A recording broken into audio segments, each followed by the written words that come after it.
We live in a very sick world, an upside down Alice through the looking glass world where Barack Obama does nothing and he gets a Nobel Prize. And Donald Trump, whether it's the Abraham's Accord or trying to stop the Iranian war after the end of the nuclear threat, or the Pakistan, India, or the Rwanda war, or Ukraine, he's trying to create peace, and he'll never get the Nobel Prize. The more that he creates peace, the more they hate him.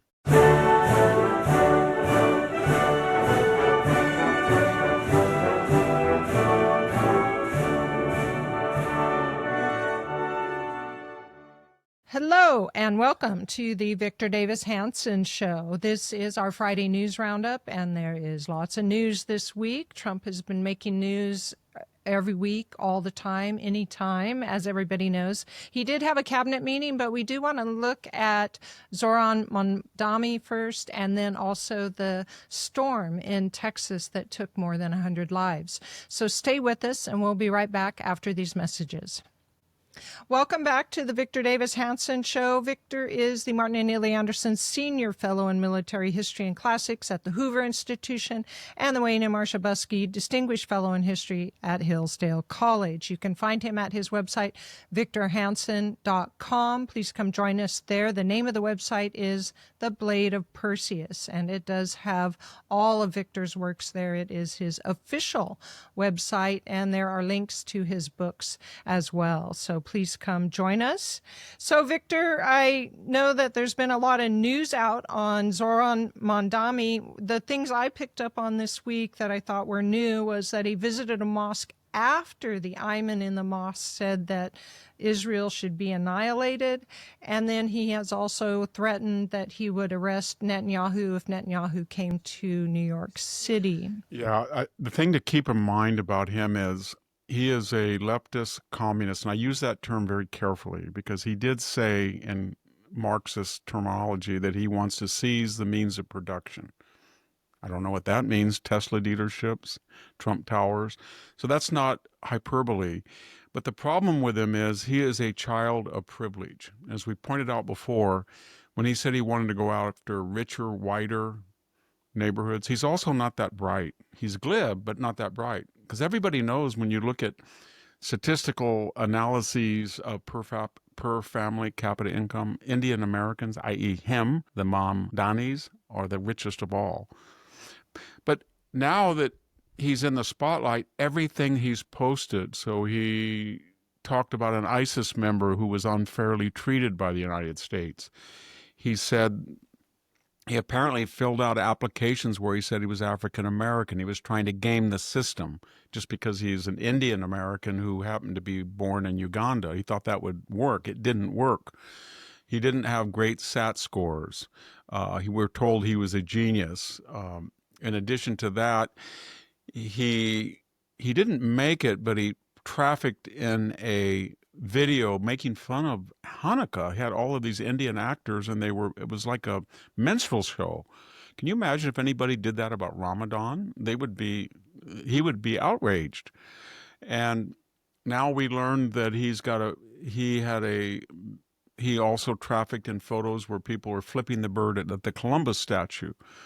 So if you think about it, in the last 2 weeks, he has managed to offend 3 ethnic groups that are prominent in New York. Blacks by trying to piggyback onto affirmative action when he wasn't qualified. Jews by making fun of their most solemn religious festivity. And Italian Americans make about 8 to 10% by basically saying F Columbus. And he's not done yet because he has a whole record. And he's supported people who were anti-American terrorists. So the question again is, Curtis Silva and washed up Cuomo, are they going to stay in the race and divide the conservative vote? If you look at the primary totals of Cuomo, Silva, and Eric Adams, there's enough to beat him by 10 points. I don't like Eric Adams. I think he was a racist. He said when he was a policeman that he could go after the crackers. He was hard left. And then when he found out his city was being bankrupt by the Biden immigration policies and the transference of illegal immigration people to New York, then he flipped. And when he flipped against the left, then suddenly they brought out of the wilderness indictments.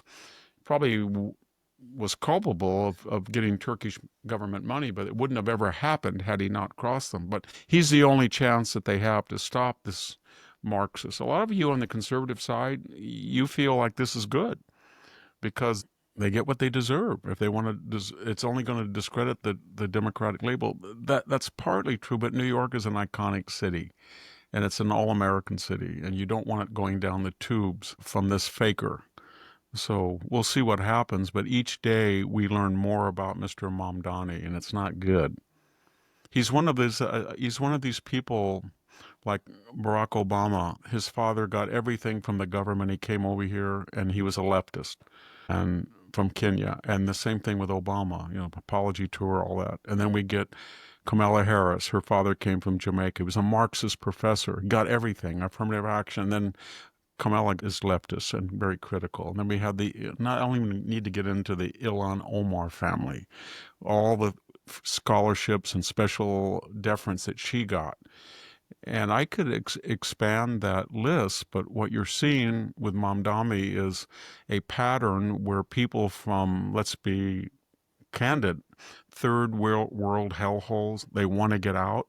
And the U.S. government in its DEI or its magnanimity offers them ways out. They come over here. They enjoy all of the benefits of being a non-white minority in America, whether it's a Jamaican economics professor, Mr. Harris, or whether it is Mamdani's parents, filmmaker, and his father is a left-wing East Studies professor at Columbia, or Obama's father from Africa. And then their children, the second generation, tend to be very critical and hard left of America. But America's the antithesis of where they came from.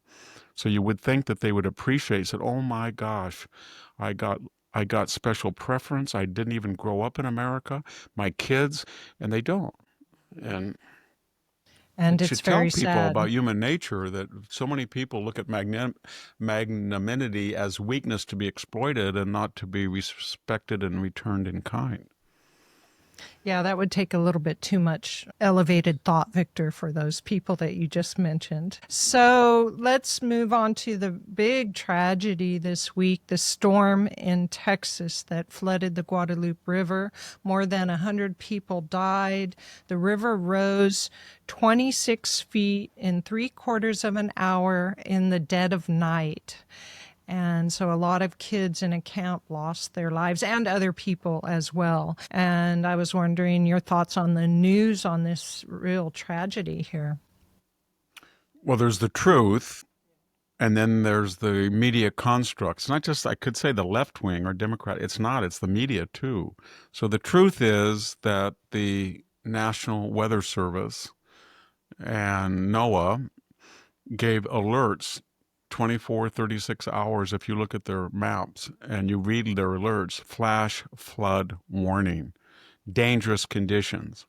I don't know why people who had these camps on the river did not evacuate, because I think they thought that when they had flash floods in the past, the river went up 10 or 12 feet. Nobody had ever seen this in 100 years. And when you see those time-elapsed photographs where you see a bridge that's several, way, way above the river, and then within 4 or 5 hours, there's water coming over it. And so there was if you weren't going to evacuate, then you weren't going to save a lot of people. And I think people just thought, I'm here out in Central California. We get NOAA alerts all the time about spring storms, lightning, dangerous. They'll say possible tornado conditions. It's very rare here, so they don't take it seriously. But that's the reality. If it was preventable, it was only the people who run the camps might have taken more seriously the clear weather alerts. But for the left, it was a Rahm Emanuel, never let a great crisis go to waste. So immediately they jumped in, and they had three themes. on social media. One theme was, you deny global warming. This is what you get, you Texans. Well, that's kind of weird because Texas has one of the largest solar and wind grids in the country, and they've really paid for it. And Austin's probably one of the most liberal cities in the United States. But the point I'm making is there's no evidence that this was global warming. It was, if you look at 1950s, 60s, 70s, 80s. You had an incident in 1987, but nothing like this. So it's a once in a century phenomenon. And that happens. The second thing the left did immediately was, this was nemesis. You got what you deserve. You're cutting everything, and we're kind of happy this happened. I'm not exaggerating. You had a pediatrician that went on social media and said, basically, they get what they deserve. The third one was because a lot of these people were very conservative that were killed tragically, and they were Christian. You knew that somebody in the left had to do, they have two cards they play, the global warming card and the race card. So we had this minor appointed Democrat, Sade Perkins, in Texas. And she gets on there and says, basically, that's good. You never let blacks go to your camps, and you were segregated. That was demonstrably untrue. And you kind of got died, and you want us to feel sorry for you white people, and we don't. So this is important because it's a reflection where the Democratic Party and the left are going. Because you have to superimpose what we just saw and what I just said onto a series of events. So you had the Obregón Garcia romantic treatment of this spousal abuse, thug, gang member, trafficker, and the attempts to redefine him as a victim. Then you had these constant attacks on ICE. And just this last 10 days, there were two violent attacks. One would-be assassin had armor and he was in his car and they stopped him. Then we had 10 Antifa-like would-be assassins that shot one of the officers in the neck. And what's interesting about them is they had their pictures. They fit the perfect profile of white kind of Antifa extremists, spoiled brats. They were all in black. They had arms. They were communicating with radio to coordinate this. And they had body armor. And if you want to, this happened when I was in high school and in college with the Weathermen and the Symbolize Liber. If you want to stop it, then you have to do what Voltaire said. Every once in a while, the British hang a admiral to encourage the others. And I don't mean they're going to be hanged, but what I do think is they should charge all of them with conspiracy to commit murder, even the people who were not actually shooting. And then the next question is, who is funding these people? Where do they get the money to buy expensive arms, AR-15s, body armor? Who coordinates them? Where do they train? And if you take middle class, upper middle class kids, and we had this with the Symbolize Liberation Army, and you put them in jail, that kind of stops it. Because these kids, for all their revolutionary talk, they are part of the establishment. And they're the kids that grew up and their mom said, you've got to go to Stanford, you've got to go to Harvard. And so that's another. Then you had the mainstream Democrats feeding this seditious, that's the word the Democrats use, but it's more apt to themselves. You had Hiram Jeffrey posing with a bat. Hiram, you're opposing the big, beautiful bill, and you spoke 8 hours, but why would you take a symbol of violence like you're going to club these people?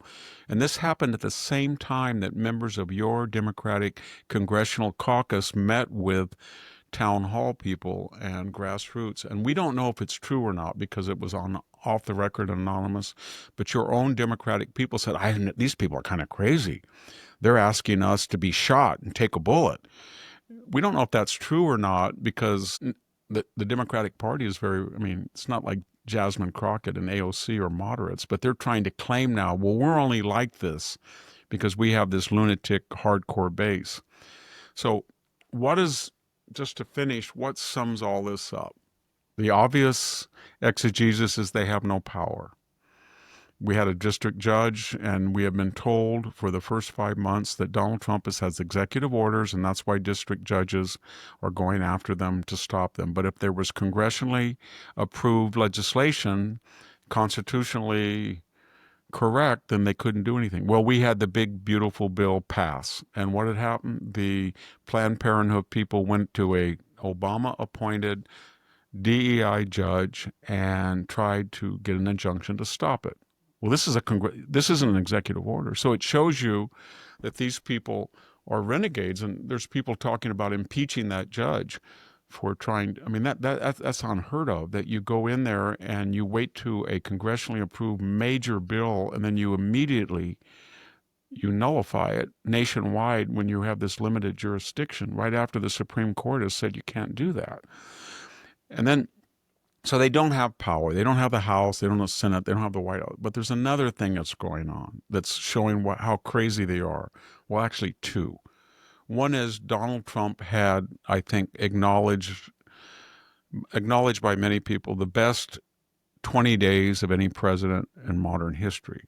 So he did that incursion, 25-minute incursion to Iran. He neutered the Iranian nuclear facilities. There was no wider war.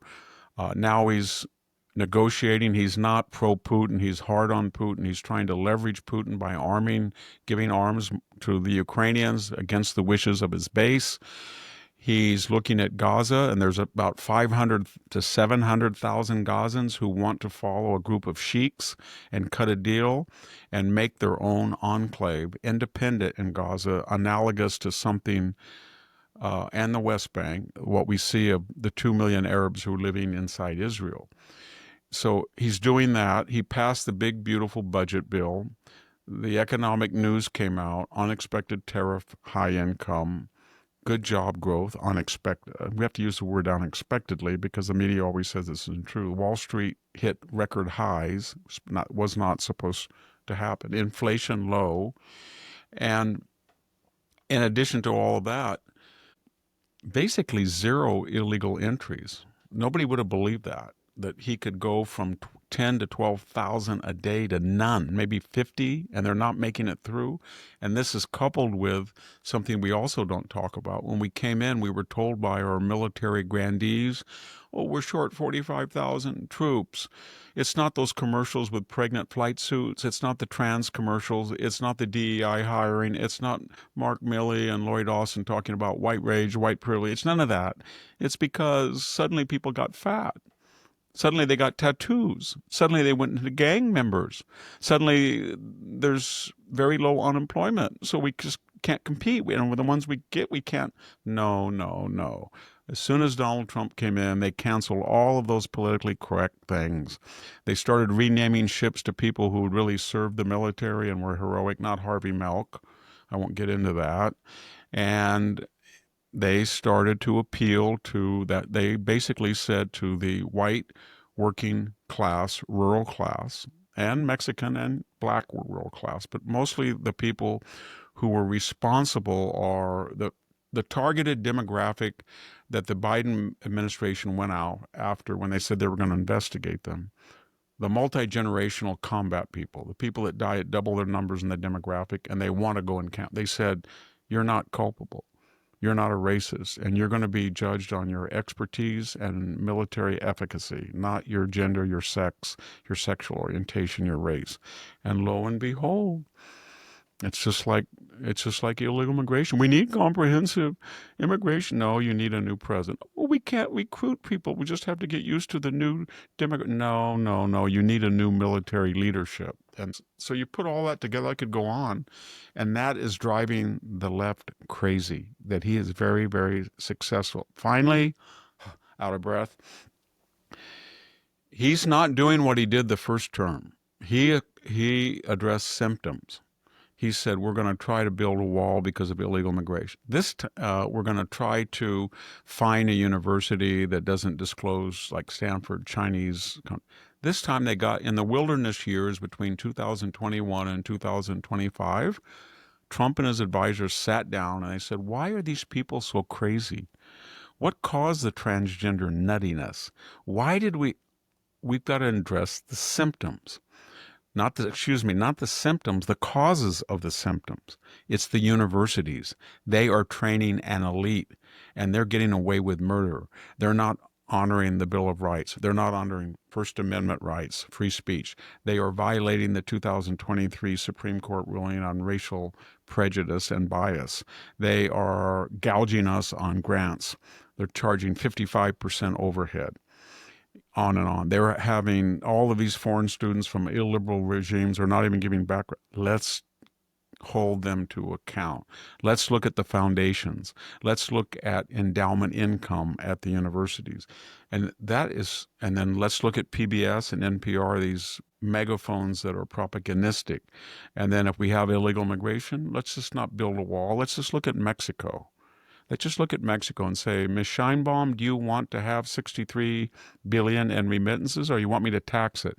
Do you want $171 billion in surplus, or do you want to go have me tariff you? Do you want to have the cartels killing us and getting $20 billion, or you want me to declare them a terrorist organization and anybody that has anything to do with them in the banking system? And so he's looking at the causes, and that has terrified the left. Because that's how they hold power, not through popular acclaim, but because they control the media and education and foundations, Wall Street, etc.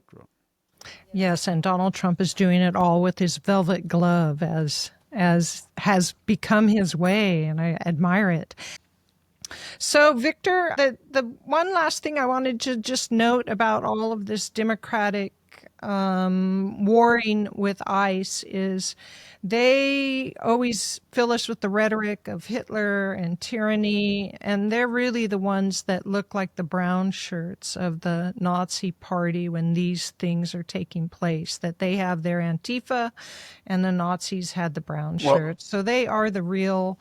They have two problems. And number one is when you ask people, do you support illegal immigration? It polls no. And would you support deportation? Even with the legacy media propaganda, they do support it. That's number one. Number two, they have a problem with the law. They're basically telling Americans that it is moral to break the law and let in 12 million people, but it is amoral to enforce the law and tell the people who came in illegally to go back and try it again if they would self-deport. If they want to continue to reside illegally, they're not going to get a second chance, and they will be deported. So they understand that reality. But they also know that, as I said earlier, they don't have any institutional power, and Donald Trump is addressing why they had any influence at all. They have no political power, and now he's addressing their institutional power, and they are paranoid. And so one of the things they're doing is they're trying to concoct an idea that we're going to forget about the 100,000 criminals he's already deported and the drastic drop in crime that ensued. We're just going to fabricate an idea that ICE is going after young children that were here illegally. But the problem they have is they can't tell you, well, what do you do about somebody who came in illegally and defiantly broke the law, cut in ahead of people who were here waiting to come in here legally, and they're now residing illegally, often with fraudulent ID. They're breaking the law. So you either believe in the law or you don't. Well, they don't believe in the law. So their idea of the law is whatever is convenient to us at any given moment. So if it's to wage lawfare against Donald Trump, that's lawful. If it's to raid Mar-a-Lago, that's lawful. If it's to say that Donald Trump took classified documents and we're going to go into Melania's underwear drawer, but you don't do that to Joe Biden's house. You don't raid his house. So it's asymmetrical. They don't believe in the Constitution. They do not believe in the rule of law. They believe in critical legal, critical race theory, that the law is a malleable construct, that it's against the law to steal sneakers only because white, Christian, heterosexual, wealthy white people don't do it. So then they make laws to hurt poor people. So poor people then can redefine those laws and just do it. And then a critical race theory prosecutor should understand that. He should let them go. And that's called distribution and equity. That's what they believe in. And they do it, of course, from their enclaves. They believe in the law when it comes to illegal aliens swarming into Martha's Vineyard. Or they believe in the law when Brad Pitt or somebody's house like that is broken into in the Malibu or the most Tony areas of Beverly Hills. You mentioned Karen Bass. So she went and confronted ICE and said, "Get out of here." Karen, two things. You were utterly disgraced. You were in Uganda and you let your city burn. You were on a junket. You had no business going over there at the height of fire season. Your administration, in cahoots with Gavin Newsom, did not allow people to clean the hillsides. You allowed the fodder. You appointed a crazy water and power person who let drain or let stay empty a critical reservoir. You appointed a DEI fire chief that was more interested in people's appearance, sex, or race than she was making sure the hydrants were there for her fire crews. Your deputy mayor is now in jail because he phoned in a bomb threat in an anti-Semitic fashion. That's your record. It's a mess. So you know that. So what are you doing now? You think, if I confront ICE and tell them to get out of my city, the 1 million undocumented or illegal aliens in my city will be happy and I'll be popular. No, it's not going to work. It's too late for you. You're a seditionist, and that's very funny. You and others gave us lectures about January 6th. This is true sedition. This is George Wallace par excellence. You're going as a states' writer right up to a federal official, and you're saying that you have no jurisdiction in my city. Karen, you should read the Constitution. He does have jurisdiction in your city because federal laws trump state laws. George Wallace cannot tell black people to keep out of the University of Alabama just because it's the Alabama National Guard. JFK nationalized it. Abraham Lincoln went to war because Confederate governors, mayors were claiming that post offices, armories, federal bases belong to the jurisdiction of the state or the city. And the federal government said that's insurrection. That's what you're doing. That's what she's doing. And it's not going to work. It's all a ruse because she and Newsom cannot govern California. They can't. It's a mess. And so they think they're going to gin up all this hate of ICE.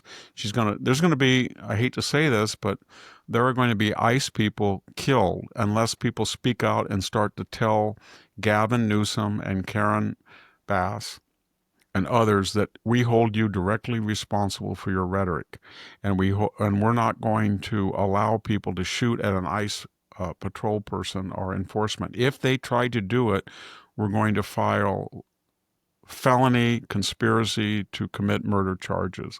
And they're going to be in jail if we can convict them for 50 or 60 years. And we don't really care if they live in the suburbs or their parents or professionals. That we're going to make an example out of them to save lives. And I think that's what's going to happen. Well, I hope so. Victor, let's go to a break and then come back and talk a little bit about Trump and his cabinet meeting. Stay with us and we'll be right back. Delete Me makes it easy, quick, and safe to remove your personal data online at a time when surveillance and data breaches are common enough to make everyone vulnerable. Delete Me knows your privacy is worth protecting. Sign up and provide Delete Me with exactly what information you want deleted, and their experts take it from there. Delete Me isn't just a one-time service. Delete Me is always working for you, constantly monitoring and removing the personal information you don't want on the internet. I use Delete Me and I'm very happy with it. But when I get my report, I'm always stunned to see how much information about me that should be mine alone is out there. Take control of your data and keep your private life private by signing up for Delete Me, now at a special discount for our listeners. Today, get 20% off your Delete Me plan by texting Victor to 64000. The only way to get 20% off is to text Victor to 64000. That's Victor to 64000. Message and data rates may apply. Welcome back to the Victor Davis Hanson Show. You can find Victor on X. His handle is VD Hanson, and on Facebook at Hanson's Morning Cup. So please come join us there if those are your choice social media. Well, Trump had a cabinet meeting, and in fact, he went over a lot of the victories of his administration that you have just recounted for us. But there was one other thing that he said in it that surprised his defense minister, Secretary of Defense, Pete Hegseth, and that was that the Ukraine needs defensive weapons and Donald Trump's willing to give them to them. I was wondering your thoughts on that. I wrote an article in the New Criterion about 6 months ago at the beginning of the Trump, and I said, these are MAGA agonistes. These are contradictions. These are problems within the MAGA movement. And one of the points I made is, in terms of foreign policy, MAGA is Jacksonian, no better friend, no worse enemy. Don't tread on me. And that from time to time, to maintain deterrence, you're going to have to use force. Kill Baghdadi, kill Soleimani, get rid of the Wagner Group, attack on an installation, Americans in Syria, deal with the Houthis. But the MAGA people say, no, we don't even have, our border is wide open and you're spending too much money overseas. The defense budget's too big. Why don't we spend and be Fortress America? Well, an Iranian missile will soon be able to hit Fortress America. So what happened was Donald Trump came in with a MAGA movement and he said, I'm kind of tired of Ukraine. Zelensky is a fraud. The Democrats pressured Israel. They said no collateral damage. Got to have a coalition government. You got to get a ceasefire. They suspended weapons deliveries, and they said to Ukraine, you can suspend habeas corpus. You can suspend political parties. You can suspend elections. No ceasefire. Don't have a ceasefire. Win. Don't be proportionate like Netanyahu's book. We want you to be disproportionate. And I guess they hated Putin, or they thought he was more existential threat than they did the people on October 7th. So Trump came in with that anger at that, and he had the MAGA base. But the problem was, when he yelled at Zelensky, there is an existential truth. The immediate causation of the war was Vladimir Putin, for the third time in 4 presidents, who's left his borders. He went into Ossetia under Bush. He went under Obama, Donbass and Crimea. He tried to take Kiev under Biden. And Trump said, well, he didn't try to do it on me because he knew what I would do. Yes, that's true, but you didn't inherit a quiet Putin. You had inherited a country with no deterrence left. So you had to restore deterrence. And by pressuring Zelensky to make peace, you forgot for a second that it was Putin. Maybe he had reason. The MAGA people said, well, we promised that we wouldn't extend NATO to the Russian border. Or, we did all. It doesn't matter. For the immediate proximate cause was he crossed the border again, tried to take Kiev. Okay. So Trump is learning now as he talks to Putin. Basically, he said, Vladimir, stop it. We'll have a thing. We won't put him in NATO. And we promise that we'll make an economic corridor between you and Ukraine. Everybody can profit with rare earth mining and everything. And we'll give you the Donbass and Crimea that you stole in 2014. What do you want? And Putin said, basically, I want it all, because you don't understand, Mr. Trump. I'm riding a tiger. And when you're a dictator, you can't get off the tiger. You got to keep riding him. And I got to explain to the Russian people, I killed 1.5 million or wounded 1.5 million Russians. For what? To go 30 miles more than I already had? That's not enough for me. If I have peace right now, all the Russian bloggers and all these people are going to start attacking. They're going to get rid of me. So I'm not going to do it. So then Trump went to his advisors and said, we've got to violate a MAGA canon again right after the Iranian war, that we have to do something that we didn't want to do. We have to side with Zelensky for a while and give him arms, because if we don't give him arms, we have no leverage against Putin, because Putin is counting on me not to give them arms and to yell at Zelensky again in the Oval Office. So I don't have any credibility. So to get credibility, I've got to threaten Putin by giving arms to Ukraine. That's where we are.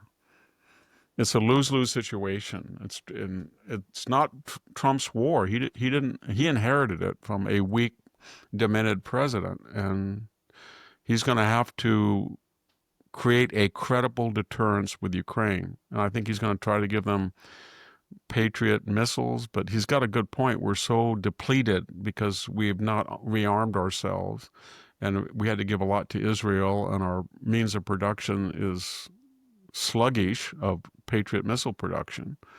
So I don't anticipate that Trump will be very successful with his peace efforts in the Ukraine and Russia, while he will be successful in the Middle East and his work with the state there's of only Israel. one way to stop Putin, and that is to triangulate. And that's what Henry Kissinger did in the Cold War. When Russia was threatening to gain military superiority under Nixon, he said to Nixon, go to China and then split the two apart and make a cardinal rule. Russia is no friendlier to China than it is to us. China is no friendlier to Russia than it is to us. There's a lot of disputed territory in Russia that has been annexed over the years from China. Russia has 144 million people in a much bigger territory than China. China's got 1.4 billion, 10 times more. And yes, it's got less territory, and it has claims on some of them. So when you talk to Xi, you're trying to divorce him from Putin. You tell Putin, Xi's got designs on your territory, and he's got a bigger army than you, and you're tied down. You should be friendly with us and make a deal with us, because whatever you say about the United States, we don't want your territory. We're not interested in trying to hurt you. And then he should tell Xi, be careful, but Putin's tied down. He has no means to, and we don't support your idea of aggression against Russia, but we understand it. And then we tell Putin, you better be careful about China. And that's what Kissinger did. It was kind of double dealing, triangulate. But the point was, he nullified the Russian overwhelming threat in the Cold War that way. So, Victor, it seemed like there was one more thing on that Trump meeting. Oh, no, not one more thing on the meeting, but one Netanyahu. The second thing that Trump did this week was to meet with Netanyahu, and they seem to be good friends. I think everybody, and myself as well, are very happy about the relationship between Israel and the United States right now, and that meeting seemed to exude that, but he also said that he has nominated Trump for the Nobel Peace Prize. Netanyahu did. That was a payback because Trump supported him, never cut off his supplies, gave him I don't know if he gave him the green light during the actual negotiations, but that's what the Iranian president, when he had that interview with Tucker, I saw part of it. It was something else. I mean, that guy just acted as if he was, I don't know why anybody doesn't like Iran. We love the United. We've never done it. We haven't ever committed one act of terrorism again. I thought, how about the Marine barracks? How about the Iraq War? How about trying to kill diplomats in Washington? How about blowing up the embassy? Those were all your surrogates that did that.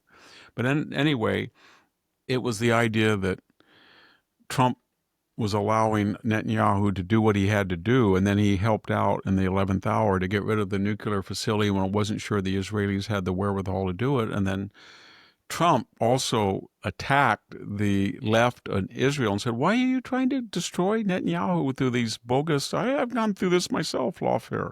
Stop it. And then Netanyahu appreciated that and said, we should nominate you but the problem is, do you really think the left wing Norwegians would ever listen to the head of Israel?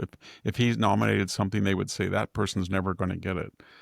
We live in a very sick world, an upside down Alice through the looking glass world where Barack Obama does nothing and he gets a Nobel Prize. And Donald Trump, whether it's the Abraham's Accord or trying to stop the Iranian war after the end of the nuclear threat, or the Pakistan-India, or the Rwanda war, or Ukraine. He's trying to create peace, and he'll never get the Nobel Prize. The more that he creates peace, the more they hate him. And again, it's that tragic hero. The more Shane comes down out of the mountains and he starts to give deterrence to the sodbusters, and the more he kills the three people, the cattle barons, he has to say to Joey, Tell your mother there's no more guns in the valley. I'm gone. Or that one guy during that dance scene in Shane, I mentioned that with Jack the other days. I don't know how you know Wilson. And I felt like getting out of my chair and slapping the TV screen. You idiot. He's saving all you people that can't save yourself. And you're criticizing the methodology only because you're safe now because he's here. And isn't it strange that they give a Nobel Prize to somebody for not doing anything, American President Obama, for not doing anything, as though the Europeans are saying, if you Americans would just stay out of everything, it would be better. But we all know it wouldn't be better No, for we know them. what's going on right now in European capitals. They're all saying, oh my God, crazy Donald Trump. He eliminated, at least for 5 to 10 years, the threat of ballistic nuclear tipped missiles. And the Iranians would always gang up on us and bully us and not listening because we're unarmed. And we were always kind of hoping the United States would help us. And they never, Obama and Biden, everybody was too scared to do it. And this guy comes in that we despise, and he, in one shot, puts them back 10 years. And then he makes us go up to 5%. And he's going to rearm the United States and we're better. But we can't say that because we're supposed to hate him. He's orange. He's got comb over hair. He's got a Queen's accent. He's crude. He's bombastic. He's right wing. Gosh, what are we going to do? That's their attitude. That's moral cowardice at all. I really like the NATO head. He didn't care. He was a former, I think, 14 years he was the head of state of the Netherlands. Was it Netherlands? I think so. And he basically said, they had a New York left-wing journalist that interviewed him and said, are you kind of embarrassed that you called him daddy and all that you're obsequious? He said, no, we're in better shape than we ever been. We're going to be rearmed. NATO's going to be, we have strike plans the moment Putin goes into Latvia, Estonia, Lithuania corridor. They would pay a terrible, then the reporter, she said something like, well, you don't think Trump would come to you. We've already discussed it. Yes, he is. And we're going to have the wherewithal, and between Trump and us, and we could swat, very confident. I couldn't believe it. So what they're saying, I mean, how low do you get when the American journalists want to attack their own country and their own president because the Europeans are starting to respect the idea that at last the United States is rearming and forcing them to rearm against their will, which they knew they had to do. And yet, it's like that news conference you mentioned about it's not a news conference, the televised cabinet meeting, and they asked a question about Epstein. Yes, and Donald Trump just tore the reporter apart as that's an inappropriate question when there's so much more going on and so much tragedy in Texas. I was watching that. I think that's the 6th cabinet. There's once a month. Biden in 4 years only had 9. So he's going to pass him in September. But there's a famous, he wasn't a very good writer, but there was a classical Greek writer of the Roman period, Athenaeus, and he had something called the Deipno Sophisticae, and it was called table talk, witticisms around the table. And he just recorded what everybody said. And it was, if you read it, it's fascinating. How many varieties of figs are there? Or why do Romans have togas? Or what, they just talk about. And when you listen to that cabinet meeting, each cabinet member kind of praises Trump, but Trump goes, how about energy? And then all of a sudden he goes, it's just horrible, wind and solar, and you can't recycle, and they're toxic. And then somebody else comes out with a whole different topic, and it's just a potpourri. It's confuses the media because they're like, wow, Biden never even had this, and we've never had a televised, let it all hang out kind of, we feel like we're being used because it's scripted, but it's crazy. It's spontaneous. Trump can say anything to anybody, anytime, anywhere. And there's no blinders, there's no filters, and we're right in the middle of it. Then you have for the first time, you have conservative journalists, and they kind of have a T-ball attitude. Hey, President Trump, what are you going to do about this? And they put a ball up there so Trump can whack it. And then you look at the faces of the Democratic or left-wing journalists. What? You're not supposed to be a journalist. You're conservative. The British played that famous song when they lost at Yorktown, The World Upside Down. That's what happened. The world is upside down. It's the Battle of Yorktown. Trump seems to have done it in a very good way for most of us voters. So I'm not complaining Oh, about the upside down world of the left. And just think if he's right about the tariffs. That was another news this week that all of the experts who said that tariffs were going to spike inflation, according to Jerome Powell, apparently the Japanese and the Germans and the Chinese and the Indonesians and the Vietnamese and the Canadians and all of them were making a lot of money, and they all want to be in the largest consumer market in the world. And if you just say to them, so we know what you're doing and you're making us big profit, so we're going to take 10, 15, 20% of it. And they go, we're not going to do that. And then you say, okay, don't do it. But then Scott Bessant, who's really a good guy, he calls him up and says, hey, remember now, when you have a big surplus, you're vulnerable. And when we have nothing left to lose because we have a deficit. So if you don't want to play with us, bye. Wouldn't want to be you. See you. So the point I'm making is that now they're all saying, well, Trump got revenue with these 10, 15, 20% tariffs, and the prices didn't go up.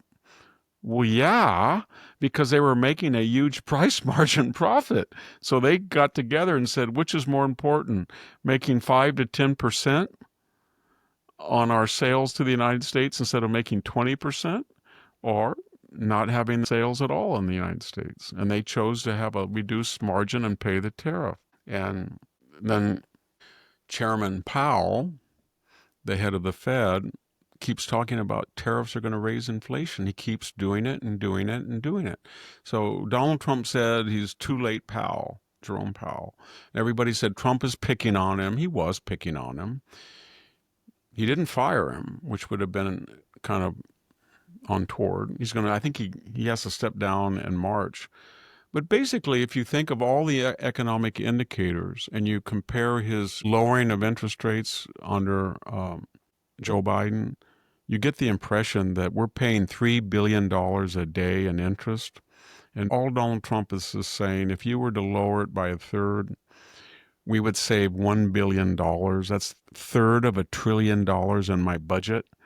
And that would really help us to balance the books. Why don't you do that? Because all the economic indicators, and you get the impression Powell is thinking, yeah, but you've made fun of me and I'm a left-wing person. I may be a rhino Republican, but I don't like you. And I'm going to have all this highfalutin language and economic jargon, and I'm going to keep the interest high, and you're going to hate that. And I'm going to enjoy the fact you hate me and hate that, because I got another 9 months here. I'm going to torment you.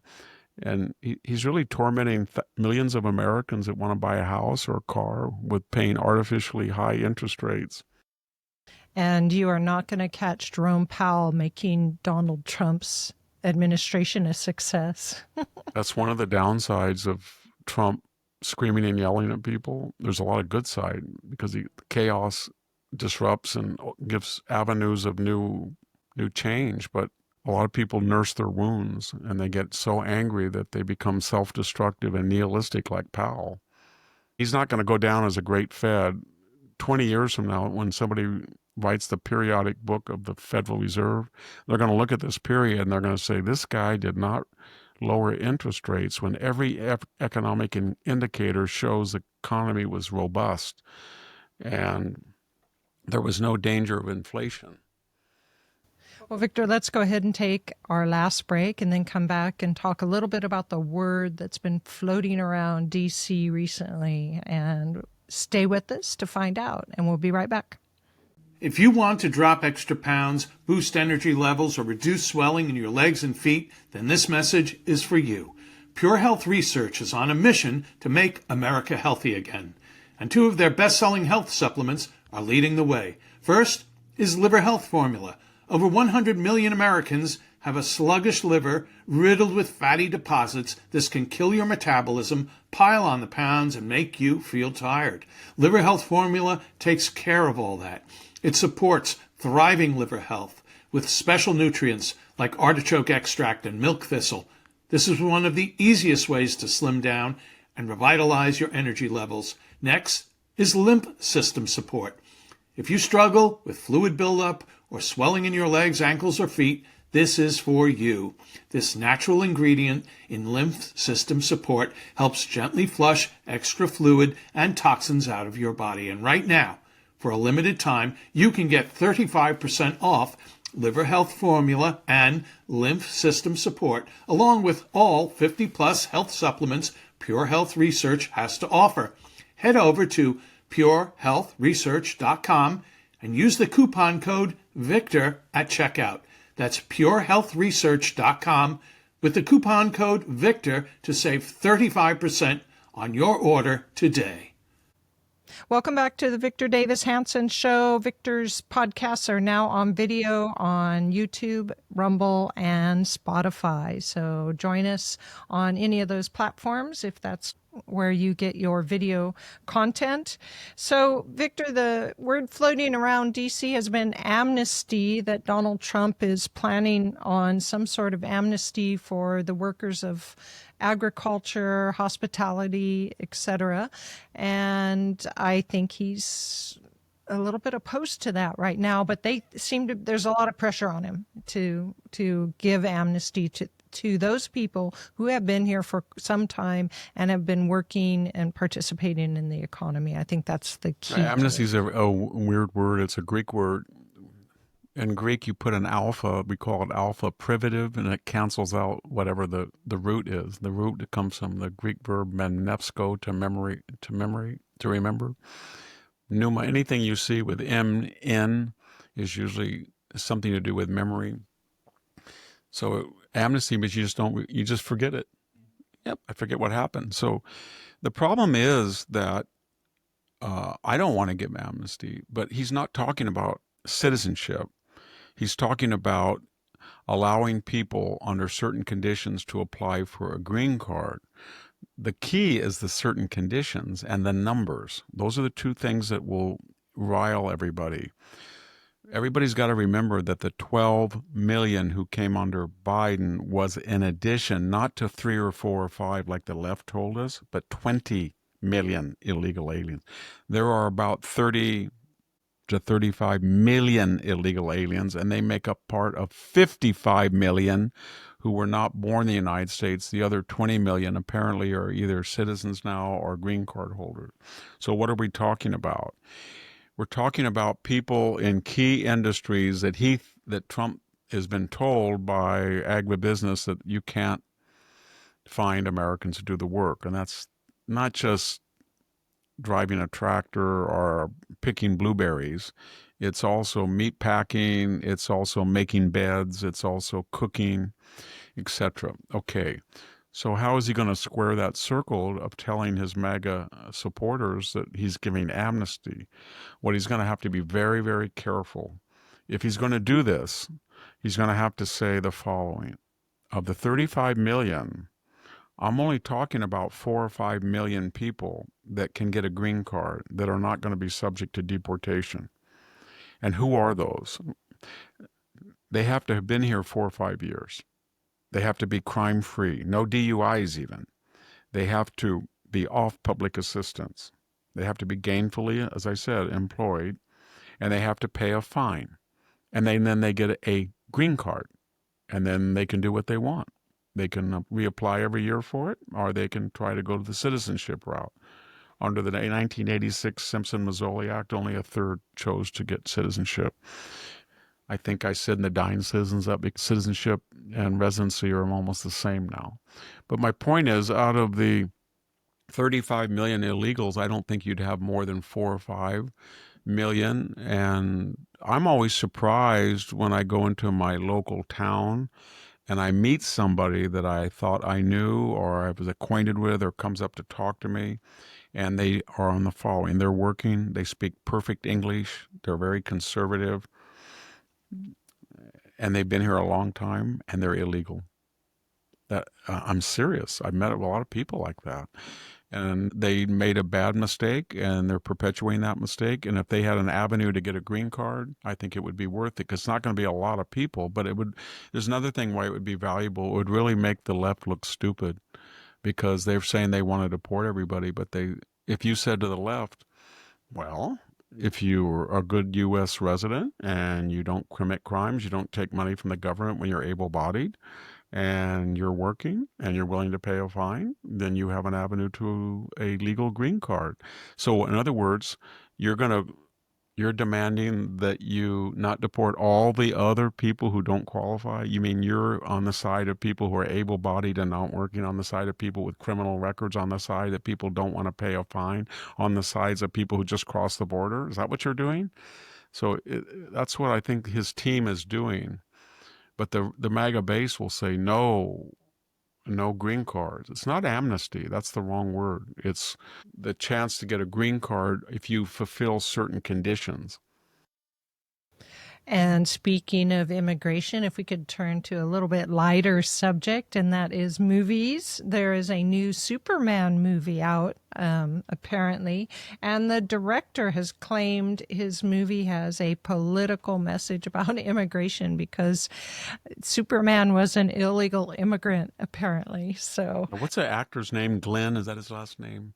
I can't remember. But Scott Glenn or yeah, not? not Scott Glenn. It's another guy, young guy. But he's saying that Superman was an alien. I guess he's saying he was an interplanetary illegal alien because he came here without getting a passport or asking permission to come from Krypton, right? So there's two things I can't figure out this because we know from the Snow White debacle and every other Disney movie, to take one example, anytime you have the lead actors show who they really are, and they're all the same, that they hate the United States and they hate Trump even more than they hate the United States. And this would be ridiculous because Superman stands for truth, justice, and the American way. I remember I used to watch George Reeves. I'd come home from Selma Eric White School. My twin brother and I would get off the bus before we did our farm chores with my grandparents. We ran in at 4 o'clock to see Superman, and George Reeves would stand there. He killed himself later, the actor. And there was wind blowing, and his cape would blow, and it was really good. But the point is, they're taking an all-American traditional hero and they're making the actor attack America, or at least attack the current administration. So you think, now what's going on? And it has to be one of two things. They lost control of the merchandise and it's going to be a big dud because who wants to go see an anti-American Superman? Just it's like Snow White, a PC Snow White. So that thing was a dud. So, and they know that. So they lost control of the narrative. Or they knew from the very beginning, given the people that were working, it wasn't somebody in the front office let their ideology once again freelance, and then the guys in the back room with the green shades and do all the numbers. They said, what the, who are these people? They're going to bankrupt us. They always go PC and it destroys us. So what do we do? Well, at this point, we can't do much, but maybe we can get the left-wing crowd to go to a movie. So tell those guys, since they're left-wing anyway, and the right's onto it, and middle America doesn't like it, and we're going to lose money, just tell them that now they're for illegal aliens. And maybe we'll get a bunch of Antifa people and suburban Karens to come out. That's really pathetic, but it doesn't make sense otherwise. It We doesn't want make the sense hysteria. We're otherwise. getting free publicity. Keep mouthing off you hate America and Superman. That's It's like right. Captain America. As a general rule, and maybe I can call it Victor's rule, any movie that is a superhero movie and any movie that the lead character is supposed to represent the American way or have the name America in him, or Captain America, he's going to be left wing. And the director or producers are going to try to insert into the movie subtle repartee lines, dialogue that he's anti-American. Because you have to look at the people who live down there in Los Angeles and write the scripts. It's like Google. There's an article recently when you search all these we've talked about all the opposite comes up. I mentioned insurrection, riot, 2020, and January 6th came up. I had to have a surgical procedure follow-up this week, so I was in Menlo Park, where I had to go to a doctor, and I sat in a cafe and watched people walk by, and I was walking around from one doctor's office to the other, and I looked at those people, and I said, these are the people who write the Google algorithms. And they're all spaghetti arms or pink hair. They're the young people, and they're all left wing. And that's who runs America's Google searches and Yahoo searches. And it's the same thing with screenwriter. They're completely disconnected from the body politic. And it's no wonder that Google runs the way it does, or movies are put out as they are. So last topic for the week for our news roundup is that Gavin Newsom has backed down from placing caps on oil corporation profits. And I was wondering if you had, you know what I'm wondering? Is this a political move? I'm trying to get elected president, or is this him coming to terms with the reality that fossil fuels are an important source of energy for his state? Well, he went along with the legislature the last 6 years. And remember, as I said earlier, no one person is more responsible for California's decline than Gavin Newsom, because maybe Jerry Brown, who was mayor of Oakland and had been governor and was governor twice and mayor of Oakland, but Gavin Newsom was 8 years a city council person, 8 years a lieutenant governor, 8 years a mayor, and he will be 8 years a governor. So he'll have 32 years in the Bay Area, whereas Bay Area, not LA, is now with Silicon Valley money and left wing, but that's what runs California. So he's more responsible, and he has been overseeing all the regulations that we're going to get rid of refineries, and he bullied them and bullied them and bullied them. You got to have the California Air Resources Board does this, and you have to have this blend, and you have to do that. And finally, they said, you know what? We're going to go somewhere else. You keep importing oil from the Saudis, and you're going to have to, import gas from Nevada or, I don't know, Arizona. Go ahead, and Texas. I don't know, but we're not going to do it anymore. And that whole Richmond corridor for Northern California, they're going to leave. And gas will go up to about $8 a gallon, and all the left-wing millionaires along the coastal corridor will be happy. But he's going to panic, because they're going to look at that when he wants to run for president, and his Democratic primary rivals will bring it up. What's the price of cal? That's what Ron DeSantis did when he beat him in that debate. What's the price of gas? How many people have left California versus Florida? What's your tax rate versus ours? Here's how many people you have, and here's your budget, and here's how many people we have in our budget. And he's done all of that. And so, remember that line in Animal House where, what was that guy's name? I know everybody knows. Dean Wormel, or what? Wormer? Yeah, he says to the fat Dean Wormer. going through life fat, lazy, and ugly. Or is that what he says? Fat, ugly, and lazy is nowhere to go through life.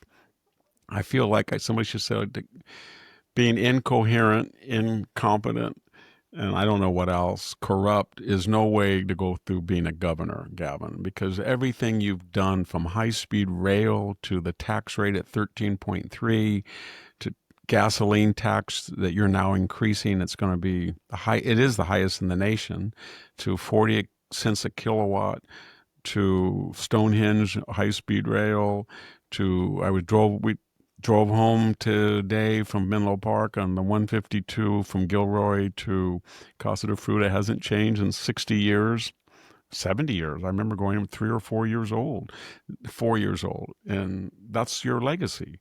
And the LA fire, the Aspen fire, the Paradise fire, all of that. You took paradise and you made it into purgatory. That's what you did. And then you, every once in a while, went to a Napa wine tasting while people were trying to get a permit in LA, and you went to the French Laundry while you shut down everybody else. And you can't help but you're living in a $9 million house. Your wife has government contracts. You were a Nepo baby that got everything from the Getty family. And now you're kind of a caricature. He does that little neck thing. What is that? He goes back and forth with his neck. It doesn't work anymore, Gavin. The hair slicker and the vat, all that doesn't work. Every once in a while, you put on your Abercrombie and Fish work clothes and you go out by that nightmare train yard by the port of LA. Remember where they loot everything, and then he picks up with his little gloves or he goes to the Paradise Fire and he digs a little ash and puts it in a bucket or something. It doesn't work anymore. He's just a total failure. You destroyed the most successful, most beautiful state in the world. And the only reason it's even viable is because people unlike you, Pat Brown, whom was a Democrat, but he was a good governor, Ronald Reagan, George Dicmasian, Pete Wilson, they built the state. And you're living on their work and you're trying to destroy it, but they were so, I don't know, so industrious and so imaginative that it's very hard to destroy in just your 32 years and as a public official to destroy it. But you're managing. He's got a little bit more to go. What will he come up next? Such a sad tale you weave, Victor, about that pathetic young man. He's We not so want young. tales of heroes on this podcast, and I guess Donald Trump right now is our tale of a hero. So, Victor, we're at the end of our show, and I have some comments from listeners of you and Jack on your latest podcast. That would be the Tuesday podcast on July 8th. And Lisa Ortiz 4364 says, thank you both. VDH, praise God. You seem to be on a positive recovery. Thank you, Jack. I enjoy your input during the podcast. We all don't like the same tea, and that's okay. Don't change. So We don't like the same. here for tea, meaning Jack said that he has detractors, and I think she's saying she really likes what he does. And so don't worry about his I had detractors. to have a little post-op the other day. It was kind of medieval, where he went in and took a camera. It was kind of, I've never seen anything like it. You're watching it. They give you a local anesthetic, and then I've had an infection from the operator, and they go in and they have one little thing that shoots water, one little thing sucks it out, and one little thing takes a picture, and it feels like you have a caterpillar under your eye and a caterpillar crawling around above your wisdom teeth. But the doctor is very good, and there was a lot more extensive cutting than he had anticipated when he got in there, and a lot of it had some problems. So I hope that now I'm back on the road to recovery.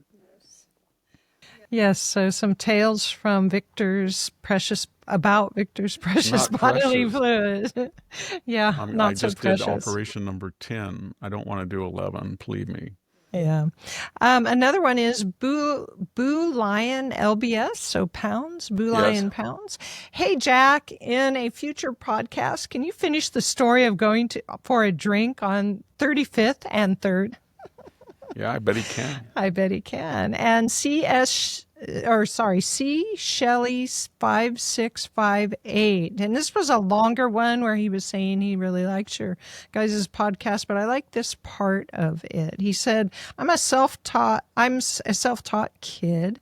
I saved up to buy Oxford history books in my late 20s, and I'm in my late 20s now, only to be forced to temporarily fail my high school history exams in my socialist country, as I quoted Victor Davis Hanson as one of my sources. Oh boy. Got a true PhD eventually, and planning to teach on a temporary visa. I adore America. I adore order. I've never known it, and will leave when my gift of teaching expires. Thank you for that. Yes. I had a person write me about 8 years ago, a scholar, I won't mention his name or affiliation, but he said, you know what's happening to you, Victor? He was kind of friendly. And he said, when you wrote a book like The Other Greeks that has, I think I had like 5,000 citations and on the bottom of the page, footnotes at the back, it was kind of crazy. And the references to, and a lot of them were very obscure, and some from untranslated scholia from manuscripts. But anyway, he said people use your citations and your research, but then they don't want to be associated with you given your Trump fides, or so they put a footnote and they'll use in the body of the text, they'll use an argument that you did, and the way they don't want to be called plagiarists, so they'll footnote it, and they'll say, see Victor Hanson, and then they'll have a comma, who otherwise is completely wrong on the whole, or who otherwise is not, and they always do that. They take your research and your ideas, and then they footnote it. And then, but when you look at the footnote, after they acknowledge they took it from you, they trash you as an idiot or public enemy. As only academics can do. And this last one is from Socratic Sandpiper. I'm sympathetic to Elon. I like this Socratic Sandpiper because I kind of sympathized with your sympathy here. I'm sympathetic to Elon's disappointment and anger. He tried to move mountains in the administration, and then Trump turned around and pushed through the big, beautiful bill, which adds to the debt in significant ways. Instead of starting a new party, Elon should take interviews and explain his position. And that's a very rational I think I'm on way. record that the richest man in the world and the most powerful should let bygones be bygones. And one of the things that Elon is a Renaissance genius, but when he says something at X or Starlink or SpaceX or Tesla, that's gospel. I want you to get a better booster. I want you to expand Starlink into Africa. They do it. I want you, Doge, to cut. No, you can't do that in government. And that's Trump's position is this. We'll see who's right. He's saying to Elon, you didn't get your $1 trillion. You got maybe 200 billion, but you're not giving me credit because I got 10 trillion in foreign investment coming in, and I'm going to lower the interest rate one way or the other and save $1 billion a day. I'm going to get tariff revenue. I'm going to start selling citizenship to rich foreigners. I'm going to do everything I'm going to have the tax. It's going to stimulate GDP. So before you say that I blew up let me wait until next March, and we'll see. And the only problem with that is that supply side does work, but only if you have fiscal restraint. Reagan really grew the economy, grew by 7% in 1984. But the problem was he couldn't stop the spending, so he had big deficits. Yes. And, I was thinking just anecdotally, as I drive the 99, since I commute sometimes, I can really see a difference in the industrial area because you end up on the 99 right in a very industrial area of Fresno. And it really is changing. I can see businesses starting to pick up in abandoned. I drive through some very impoverished towns between Central California and where I work on the coast, near the coast, and on the west side. I'm starting to see little towns where the old abandoned factories packing out. You can start to see trucking companies come back, food companies come back, and then I start to see the quality of some of the farming. It's the places look better. So I think I don't know if it's psychological or it's foreign investment. I don't know what it is. But it's looking good, Donald Trump. That's all we have to say. I just saw a statistic today. 2 million more Americans are working and 1 million less foreign nationals are working. And that's something I could not believe that. All right. Well, thank you, everyone, for joining us for the Victor Davis Hanson Show. This is Sami Winc and Victor Davis Hanson, and we're signing off. Thank you, everyone.